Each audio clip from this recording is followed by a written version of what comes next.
I know I have a tough job. I'm standing between you and the beer.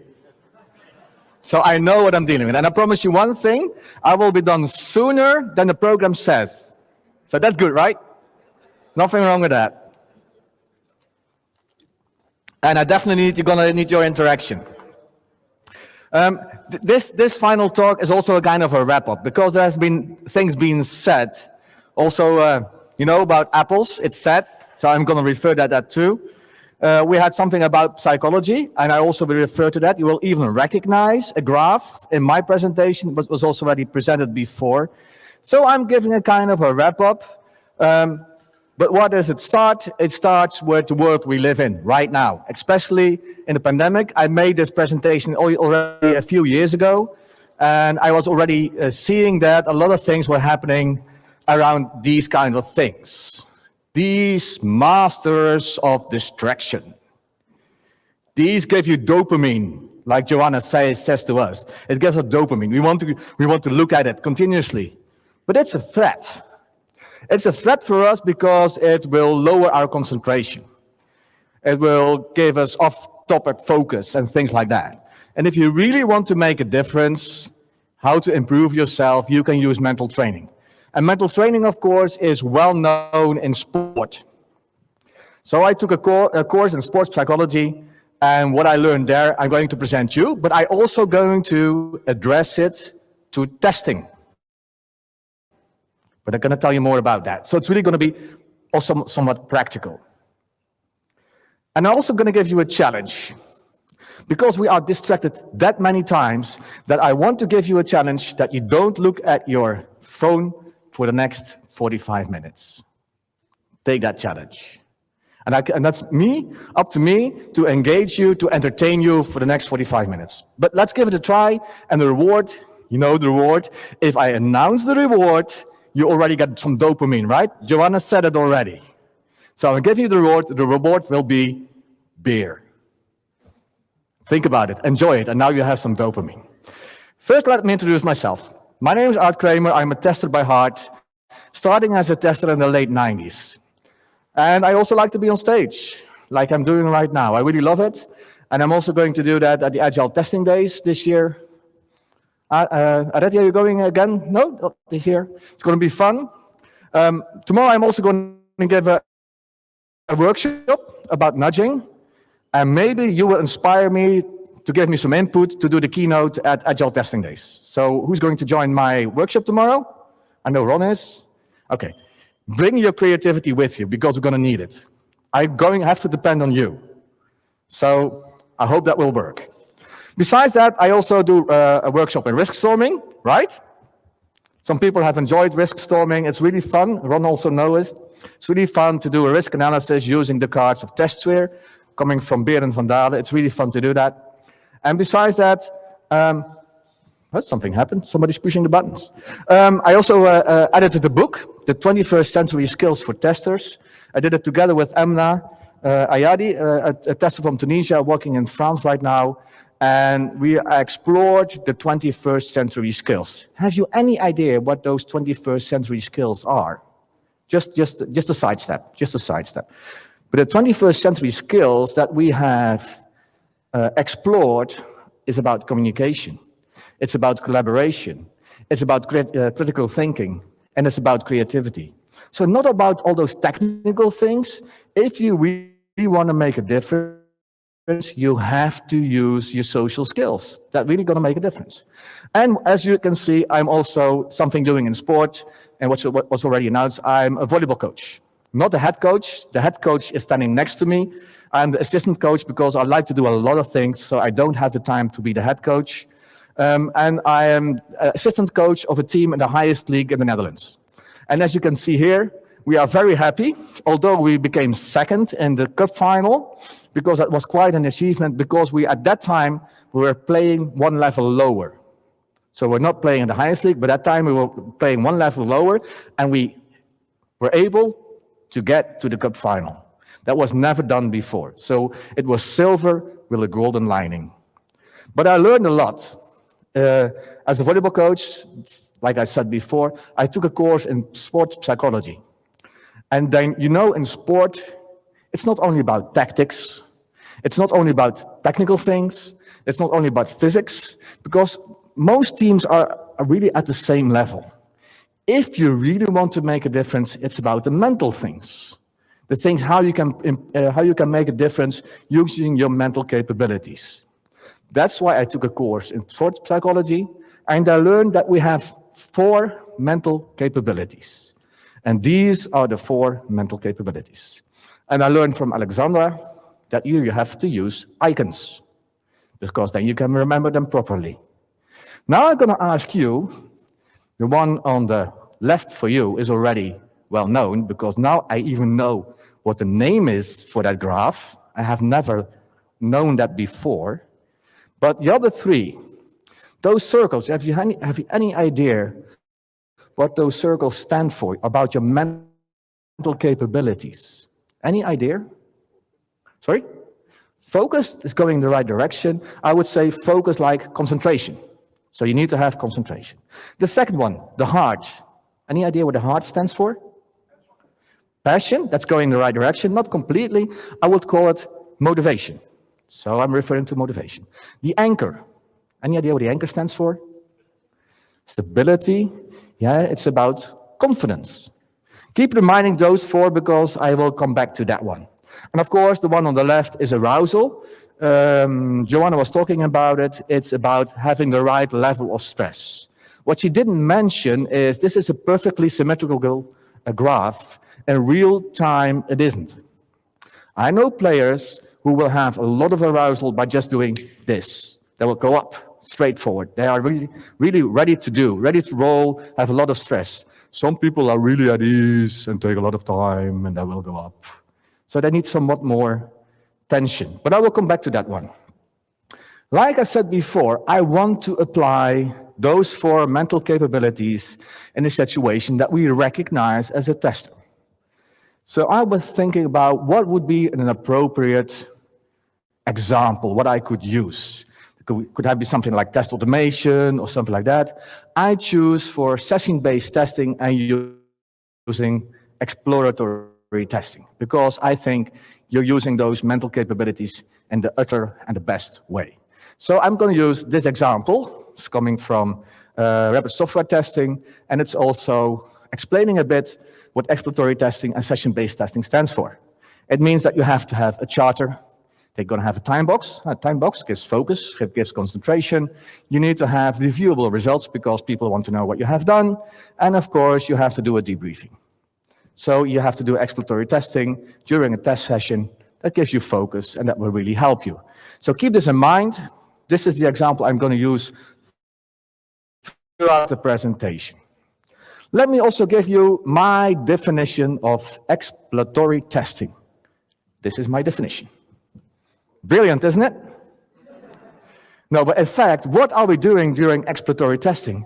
We are looking for a black cat in a dark room, and we don't know if it's there. You see? Maybe it is there. You have to explore the room step by step to explore and to see what's going on inside the system. And of course, during the exploration, you start to know the room better and better and better, but that cat can still jump up somewhere where you don't expect it. So this is my definition of exploratory testing. Let's start with concentration, because we have a lot of things about what we can imagine by concentration, but there are some interesting examples also in sport that we can use referring to concentration. And mostly when we want to have the right level of concentration, we're using rituals, right? To get that right state of concentration. And there is one guy who's really doing his utter best in having all those kind of rituals. This guy. Ever heard about what his rituals are? That is really amazing what that guy does. So I'm going to show you in a little clip what he does. And I hope that the sound will work, not only for this one, but also for the next one.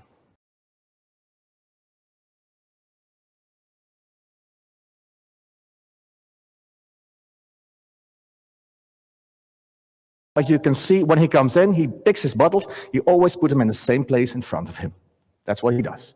He always has the same sprint. And of course, before he's going to serve, he has a lot of rituals. Sweeping the floor, And he has some nasty rituals too. Don't do that. And of course, all the rituals behind, like his head again and again, and bouncing and doing that over and over and over and over and over again. Okay, and small wrap up. A small wrap up. He's still doing the same. And you know what? When he's going out, he never touched the lines with his feet. He does that. Thank you. Thank you. Thank you. Talking about the next one. Confidence. Confidence, that's the anchor, right? And you know what? Confidence is also about doubts. If you're really talking about confidence, you really have to have the confidence that you can deal with doubts, because everybody has doubts. The more confident they look, the more doubts they have. And I know one thing for sure, this cat has courage. I know for sure. Or he's maybe bluffing. So that's about confidence. If you have confidence, you can deal with the situation, just like the cat can. So we at least found one cat. If we're talking about motivation, I mostly refer to this book. Anybody read this book? Ron did, I thought he did. It's a really great book. It's not very complicated, it's easy reading, because I was looking for the answer, what drives people, and what did you find? A book called Drive. Hey, that's an easy one. But Daniel Pink really explains very good how motivation and then a specific intrinsic motivation works. Because we do have extrinsic motivation, the carrot and the stick. And also Daniel Pink describes in his book that extrinsic motivation will get worse results. If you get more paid for doing something, we as knowledge workers, we don't perform better if you get more rewards. We will work better if we are intrinsic motivated. And there are 3 characteristics of intrinsic motivation. And the first one is purpose. Purpose, I have seen that one before. In exploratory testing, you will also looking for purpose. Purpose is very important. You have to know why are you doing things. So you need to have purpose. And you also need to have autonomy. Autonomy means that you can do it in your own way. Hey, a test session that is like 90 minutes, you can do it in your own way, so you're autonomous. If you are only responsible for the results, and the way to get those results can be done by yourself, you are autonomous, and you can become intrinsic motivated. But I only got 2. I need a 3rd. So I got purpose, I got autonomy, and the 3rd one is mastery. You want to be able to improve yourself. And that's also, I hope, the reason that you are here. Because you want to become better. So you want to strive for mastery. So mastery, autonomy, and purpose. Those are the 3 characteristics of intrinsic motivation that really can help you. And what happens if you are really motivated? Just look at this graph. You see if people are engaged, so motivated, you see the difference. That is really making a difference. So, talking about motivation, we just talked about confidence, motivation, and we talked about concentration, then we are still missing arousal. It's here, the graph. And as I said, it's not that perfectly symmetrical as it is. But you can get more arousal by preparing yourself, of course. And there's a great way of preparing yourself to get the right level of arousal. And that's why I needed some sound, so I hope it will work. Because I was, during the lunch, we were talking about New Zealand, right?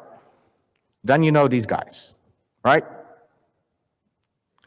And they know how to get the right level of arousal. Probably we don't have the sound, but you definitely know what they're going to do. They're going to do a haka. Oh. No, I don't hear him. Nope. Ah, damn.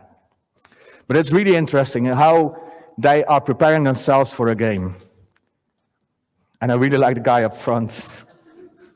Wouldn't it be amazing that you would do a haka before you start working in the morning, and then you will, in front of your computer, do something like that? That would really be fun. But maybe you will get in the right state of mind, right? And the English are quite impressed, although they're trying to push it back a bit. but I don't definitely want to meet those guys in a dark street somewhere. But you can look it up. It's on YouTube. It's easy to find. It's called one of the best hackas ever, something like that. But it is impressive. But I will also come back to that. A haka is how to prepare yourself to get the right level of arousal. So as I was talking about your mental capabilities, those for concentration, confidence, motivation, and arousal. But if you want to have those four on a high level and balanced, you also are some things that can help you. Those are called the mental abilities. And we also have 4 mental abilities. Do you have any idea what those 4 icons stand for? The guy on the staircase? Any idea? Sorry? Improvement. It's goal setting. Step by step, one step higher. And the I, what does the I stand for? It's already mentioned today. Already. Observability. Observability. And going in the right direction, it's about visualization. How powerful visualization can be. And the little radio. Anybody idea what the little radio stands for? Communication, but it's the voice inside of your head. That also can help you to improve yourself. And I will mention it, I'll explain more about it in a while. And of course, the other one is about Zen. It's about stress control. And I will also mention how you can do that. So these are the mental capabilities. But if you are using these mental capabilities, and are you using those mental abilities in the right direction, and you're really having a challenge, and they're really looking for your highest skill level, you can hit the flow. You see, on the right corner, if you have a high challenge level, a high skill level, you can hit the flow. And everybody knows, the flow is a kind of a word that is used very often in a lot of different contexts. But if you're talking about the flow, is that you will reach the moment that you are not aware of where you are, what time it is. It will just happen to you. You're just becoming in a kind of a bubble. Did any one of you ever experience being in a flow that you're doing something, you don't experience any anymore, you don't know, you're not aware of it, right? It just happens. It's something you're just doing. And the last time I had it, and I was never aware that it could happen, I was a referee. It was really stupid. I was sitting, of course, it was a volleyball game, and I was sitting there, and I just took decisions without thinking. All went by itself, and suddenly, what happened? And already 10 points were played. I was never aware that even a referee could get into the flow. But the flow is really an amazing. But you need to have use those mental capabilities in a high balance level, use the mental abilities, but you need to have a challenge. Those are the prerequisites that you can hit the flow. But you don't know when it's going to be the flow. So that you have to strive for. Okay, I said I will come back to also exploratory testing and session-based testing. And of course, I said if you want to do a really good test session, maybe you can hit the flow, but then you also need to do some preparation. And that's why you need to define a charter. And the charter is also giving you the right preparation. So you don't have any diversity, you don't only have focus on what needs to be done, what needs to be tested in a test session. And the charter talks about going to be, what kind of persona are you going to be? You can imagine, I'm going to be an older customer or a very young one or whatever. So you can imagine we already mentioned that one. You need to have purpose. You need to know why you are doing it. And of course, you need to have a setup. Is the right version of the software already deployed? Are you working on the right environment, etc., etc.? Get those things done. And of course, priority. You need to know the priority. How important is it? We'll tell you more about also risks, but also risk can help you to set the right priority. The highest risk need to be tested. That's what he sets a priority. And of course, you need some references. You need some documentation. You know what kind of architecture you're using. All kinds of things that you need to know before you can start. And of course, some data. You need some test data to be ready. All those things can help you to be prepared for your test session so you can have full focus and maybe you will hit that flow. But if you look at, and I will go into the mental abilities, and I said about goal setting, and I'm going to give you a small clip. Sound is not important, but it's about goal setting.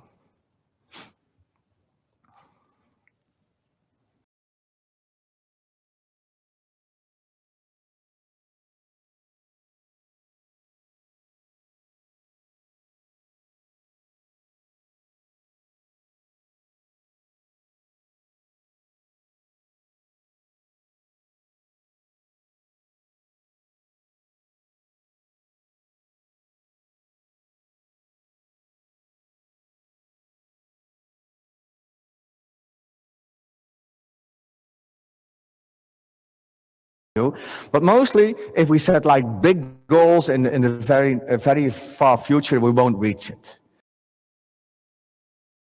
If you really want to improve yourself, and that's also what is about act. What is the next thing I want to action?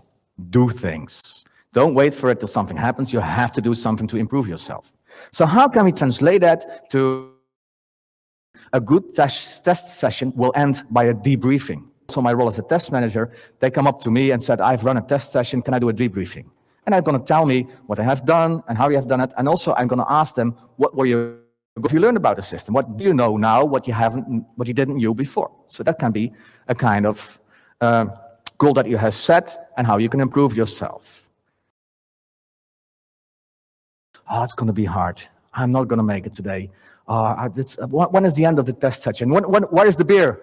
Something like that. No, then you can use cues. Cues inside of your head. For example, okay, I have set to do 90-minute testing. I will find that little pussycat. I will find it. I will find it. I will find it. I will be the lion who...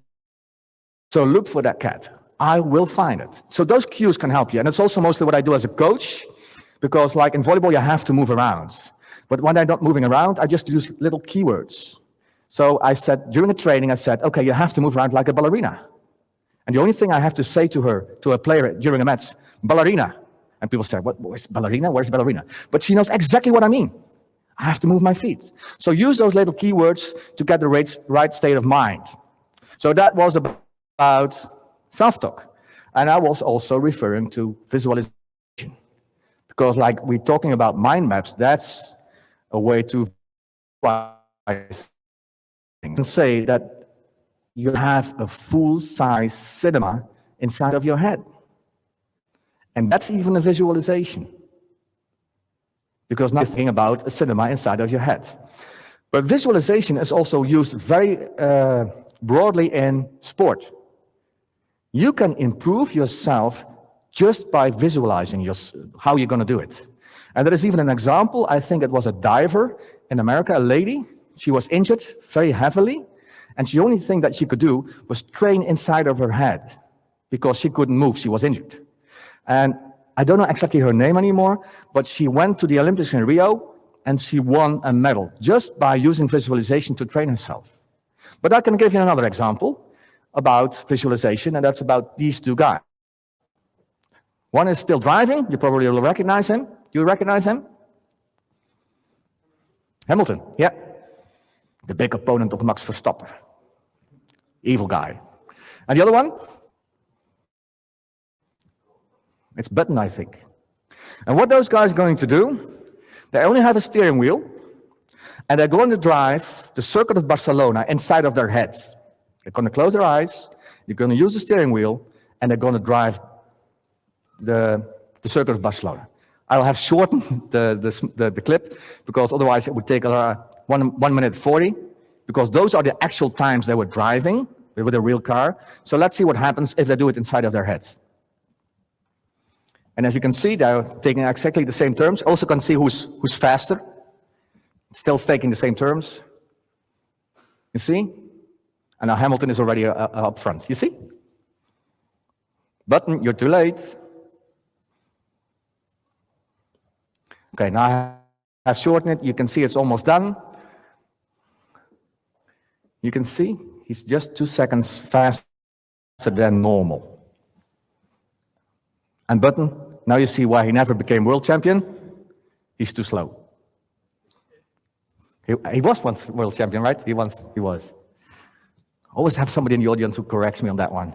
No, but as you can see, he's driving the circuit inside of his head in exactly the same time as he's doing normally in his car. And it's also proven, if you do it too slow inside of your head, or you do it too fast inside of your head, you're actually going to do the performance in the same tempo. So if you do it too slow, you will move too slow over the court. If you do it too fast, you will move too fast. And in volleyball, that's a problem. But this is how visualization can help you. But how can it help us as a tester? Can visualization also help us as a tester? Yes, it can. And I can use this quite simple example. I've heard, you know The Bold and the Beautiful? It's an American soap. It was also on television in the Netherlands. It's a soap. You probably know a soap, right? Every day coming over and over again, the family, all kinds of things happens. Why would I refer to a soap if I'm talking about visualization? Very simple example. I was testing an HR system, and I had to do some exploratory testing. And an HR system, of course, is about human beings.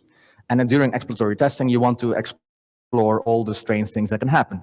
And I can tell you, in soap, strange things happen.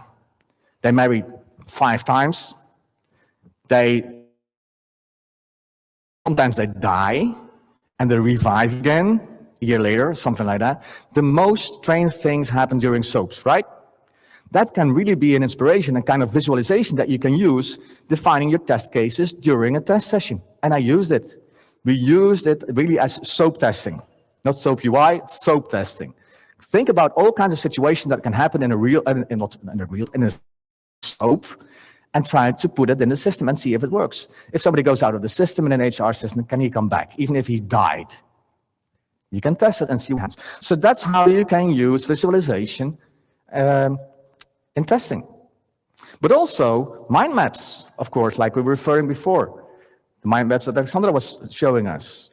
A system architecture. Mostly I was testing this, and I have done that interface, and that interface, and I have hit that problem. And you were also showing us a map of the system. That are also visualizations you can use very good during your test session. Keep that in mind. And the last one is about stress control. These are things that help you to control stress, like nutrition. One, during the day, obviously you know what is the best time of your day, right? For me, it's in the morning. So mostly, what a lot of people do when you come in, at least if you still come in the office, but if you are sitting behind your desk, we start opening Outlook and answering emails. Well, in fact, if that is the best time of the day, why don't you run a test session at that time? And if you have not really feeling that concentrated anymore, why don't you answer those emails at that moment? And also my best time of the day is at the end of the day. So I will put my notice on don't disturb me, I'm doing a test session. Keep all those people around, because you need to have focus. Yeah, you need to have focus to run your test session to get the best results. Quite important that you can use, how can you use the new smoking? It's not good for us. If we sit too long, it's bad for us. And I can show you what it does to our brain. The guy on the right is sitting for 20 minutes. The guy on the left, at least I assume it's the guy on the left is walking around, and see what it does with his brain. It really activates. So our brain works better if we walk. So why don't you walk around during a test session? Please tell your colleagues that you are not able to be disturbed. If it is disturbed, you will have a problem with your concentration, etc., etc. But it really helps. And it even works better for men than for women. That says a lot about men, not a lot about women. But even knows once she wants to have a good conversation with me, she says, come on, let's go for a walk.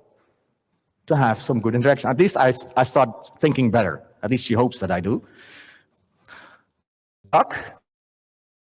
You see, he has a problem. He's in his worry room. And what does he say? Leave me alone, guys. I have a problem to solve. Something to worry about. He knows that he has to walk to find a solution for his problem. And see, when a lot of people grab their telephone, what I start doing is walking around. There's a reason for it. This is the reason. It helps you. You have more brain capacity. That's about brain. That's about brains. And also in Holland, we do have a solution where you do have to sit down. You know that we are cyclists. So we have invented something that you can cycle behind your desk. You just can cycle. Wouldn't it be amazing that you can produce electricity while cycling and connect that to your computer? And once you want to do a recovery test, you just stop cycling. And then you have to start cycling again and see if the computer works again. That would be amazing. But this is also how you can use some activity behind your desk. I'm almost there. Because if you use those 4 mental abilities, if you really set a good goal for your test session, if you use visualizations, like a mind map or an architecture overview, and you have self-talk. You have a cue inside of your head that you can use during a test session. I will find that cat. And you will use some stress control, that you have an apple available at the right time of the day, or you start walking around to improve yourself. Maybe you can hit the flow. My wrap-up, my conclusion is my question to you: where does these 4 icons stand for? The circles stand for concentration. The anchor stands for confidence. The heart stands for